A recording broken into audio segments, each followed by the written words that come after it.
congratulations. Can you tell us what it means to you to be able to sit here now and call yourself a Test centurion? It's a dream come true. Obviously you playing the game from a youngster growing up. That's something that you want to do, especially at the highest level in England against England. You know, I'm really happy and satisfied about it, especially also the position that the team in. It's always good to help to the team cause, so I'm grateful for that. A huge, important stand with your fellow Dominican. How nice was that? Yeah, definitely. We always bat good together, playing for the same franchise back home. We've had a lot of partnerships, big partnerships, so it's always good to spend time with him. He's a bit more aggressive than I am. I'm more the accumulator, so I tend to go under the radar and go about my business quietly, but it was always great to spend time with him at the weekend. And I believe the Dominican Prime Minister has been praising you guys on social media. You think there's any prizes waiting for you at all? I'm not sure. I've heard about it, but I haven't seen the post yet. I haven't checked my phone as yet. But it's always good to know that the friends, family, and the nation is looking on. That's one of the things you want to do as an ambassador for your country is put them on the map. Always have a positive light, for your country. So I'm really grateful for that.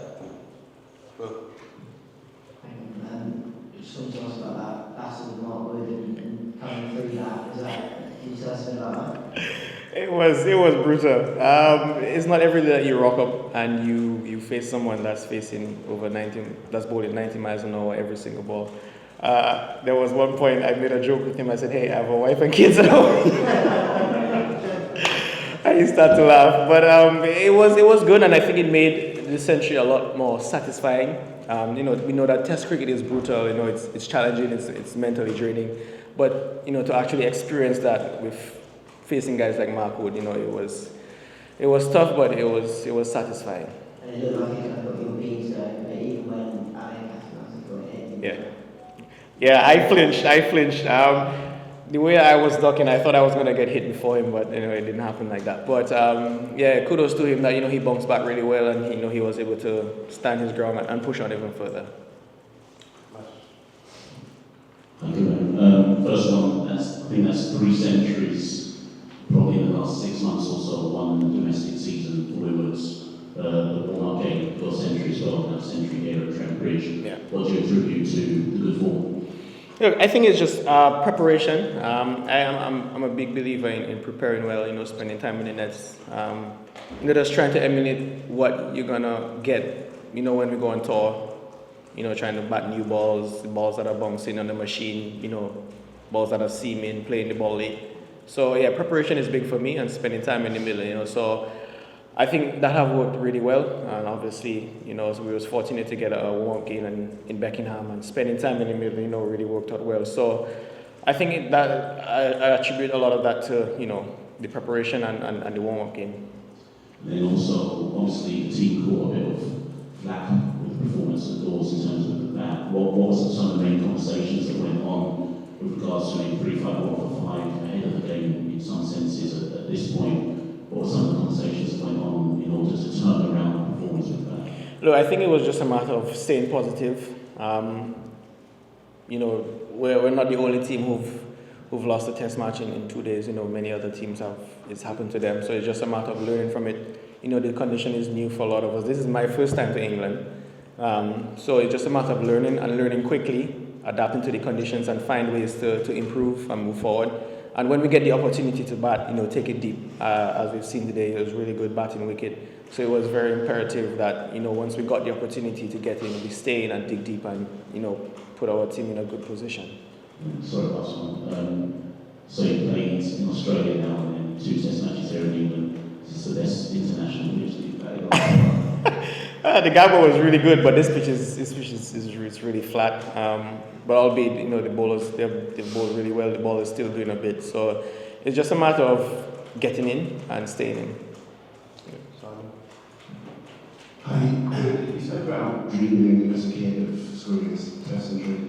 Was there a point, and it's probably taken longer than you might have expected to get this chance? Yeah. Were there points where you thought it was never going to happen? There were times where you started to doubt yourself and, you wasn't getting the opportunity.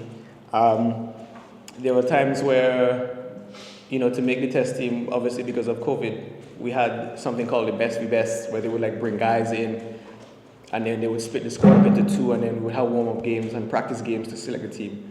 I think I've taken part in that like 6 or 7 times, and every time, a selector or the coach would come to me and say, we're not gonna select you, we're looking in this direction, and so every time I went to a best v best, it just took a little bit out of me, but I'm just grateful that I stuck with it, and things are working out, so I'm happy for that. And your long-term coach Sam Kernan was, I think, here today watching you. Have you had a chance to speak with him and because of instance your innings ended, and what does it add to the experience today? Oh yeah, definitely. I've been doing some work with Sam over the past couple of months. Obviously, we're grateful to have an indoor facility back home. Sun, wind, rain, we were able to, bat some balls, Alec and I, and he's always had an open door, whatever time in the morning, whatever time in the evening. So it was just really good to have that ability to prepare. And, but yeah, having him here in England is always nice, we message up each other and just have, conversation of what to expect and, the conditions, And obviously he lives here, he's played here. So it's always good to have someone like that you could refer to. Okay, last one in the room, please. Sorry, just building on what you just asked there. Obviously, you're 31, you've made a test century now. I know you've been to university and done a couple of degrees. I mean, how close were you to thinking about going and doing something else? Not that close. It was always a dream, and I always wanted to just give myself that best chance to get there. There were times where I had a little bit of doubt, but I never thought about giving up. I always thought about, just trying, and if it didn't happen, it didn't happen, but I'm grateful that it happened and it's happening. So I think for me, it's, never settling, never getting too ahead of the game. It's just a matter of staying in the moment, enjoying it, and, just keep trying to get a better version of myself, every match, every training, and not get complacent. Okay, we'll take questions on Zoom. Philip?